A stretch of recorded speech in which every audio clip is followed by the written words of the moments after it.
Hi guys, how are we doing? Can you tell from my accent that I'm a Johnny Foreigner? I'm not from this postcode. I've been in the UK for maybe 2 years or so now, and I'm starting to understand that you guys have some queer ways about you, don't you? Yeah? Do you know what I mean? Like, it's the small stuff that you guys care about over here, isn't it? Big stuff, that's for the rest of the world. But the small stuff over here, that's what you're worried about, isn't it? Like, everybody here knows it's 7 years bad luck if you open a packet of crisps upside down, don't you?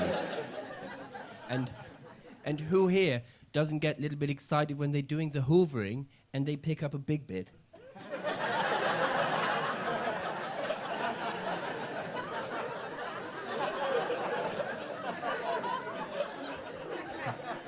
And when you find a pen that doesn't work anymore, you get angry about it, but you still put it back into the pot to find for next time, don't you?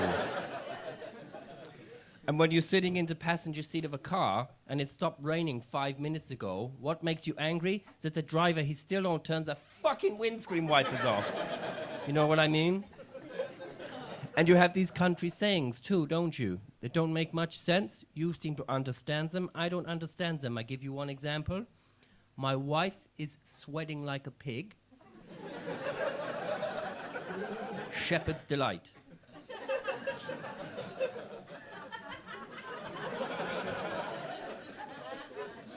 A sausage roll fills a hole, and any hole's a goal.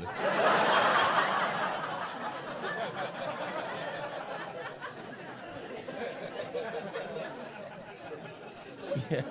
You can kill two birds when you hit them with one nail on the head, a hand on the other bush, when you're pissing in the wind, shepherd's warning.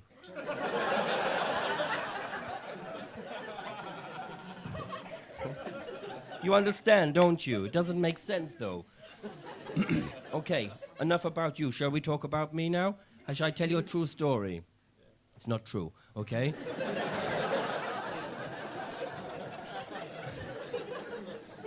There's a friend of mine, his name is...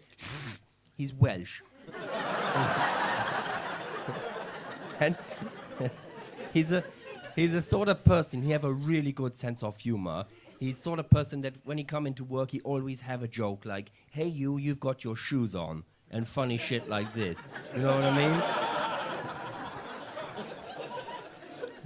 But he is having a little bit of a tough time at the moment, so I know that the way to cheer him up is to play a little trick on him. So I wait until he is working at the top of a really tall ladder, and I go across to the bottom of the ladder, and I start to shake it a little bit like this. And he looked down, he say, Marty, what are you doing? Stop shaking the ladder. So I'm laughing and shaking this ladder like this, and he's screaming, Marty, you asshole, stop shaking the ladder.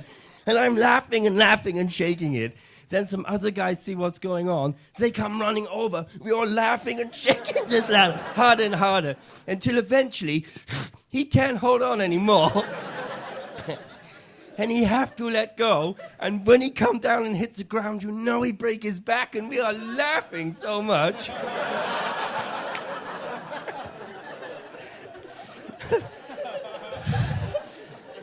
But now, he's sitting at home all the time, drinking a lot of beer, watching TV all day, and he doesn't take a joke. Okay, show me some awkward British reserve, tweak your earlobe, stare at your shoes if you like doing swearing. Does anybody here like doing swearing? Yes, some of you. Come on, bloody hell, all of you like to doing it, don't you? Swearing is cool, isn't it? And big and clever. In my day job, I get to talk to really big rooms of people a lot of the time.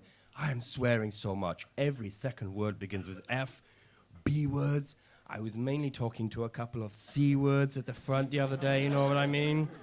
The whole room, love it, in the palm of my hand, all except the father of the bride. He was so angry, because he doesn't understand the word of God. Because this is my job, I'm a priest. This is what my day job is. And the nice thing about the church is the whole religious bit, you can kind of take it or leave it if you want. I don't know if you know this. So I'm thinking maybe I'm going to have a sabbatical and become a jihadist for a little while. Maybe go somewhere like Syriakistan or Yemen meringue. Have you heard of this one? I'm not stupid. I know that a orangutan is a sort of an orange monkey, isn't it? That they eat them in Scotland, don't they? They turn them inside out and boil them and make them into a haggis. And I know this is true because a Scottish guy told me. And I knew he was Scottish because it was 10 o'clock in the morning. He was drunk, wearing a dress, and he wasn't on a stag do.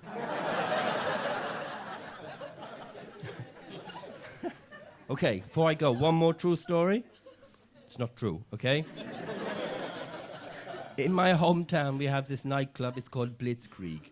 And it's a sort of place, we call them Scheisse clubs where I'm from. They have them in every town. There's a sort of place you can do whatever you want in there, like really whatever you want. If you want, you can go to the bar. You can ask the staff. They will shit into a glass for you if you want. They call it laying a dirty egg. They're nodding at the back. You can do it in here, so you know what I mean then. And you don't ask for a dirty omelette, do you? That's something else. So in there, everybody in there, we all wear the, the one-man band thing, like, this one, and the music is mostly sort of sexy,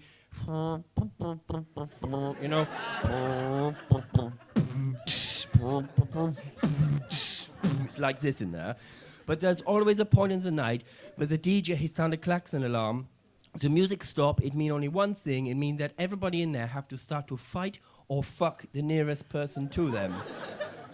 So there are people fighting people who are fucking, and then there are people trying to fuck people who are fighting. And I should say it's not just the clergy in there either. There's a lot of Oxfam stuff going there too. And like a British pub, there's always one guy who takes his dog in there as well, Anyway, when me and my friends, we go there, we drinking a lot of beer, and as we're walking home, we're gonna have a little joke with one of our friends. His name is Chris. But before we start to feel sorry for Chris, who's having a bit of a tough time, let me tell you that he's an asshole. There's nothing to like about him, right? The men in the room will understand this. He's a vet. He's great with kids. He knows a lot about the stars. He writes poetry. He restores vintage motorcycles. He's an asshole, right? So Chris, his name is short for Christmas pudding, by the way. And he is married to a lovely lady called Sue, which is short for soup and sandwiches. So Chris, he's having a little bit of a tough time.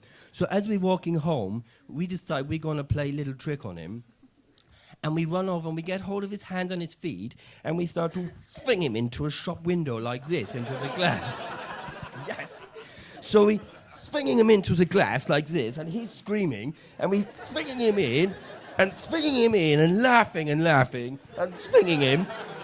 And he's screaming so much, and then the glass, it breaks, and a piece comes through his leg like this. There's blood everywhere. We are laughing so much. But then a policeman, he come over and he say, "What is going on here?" So he tells the policeman what we do, and then he is laughing as well. But now, Chris, he's sitting at home all the time.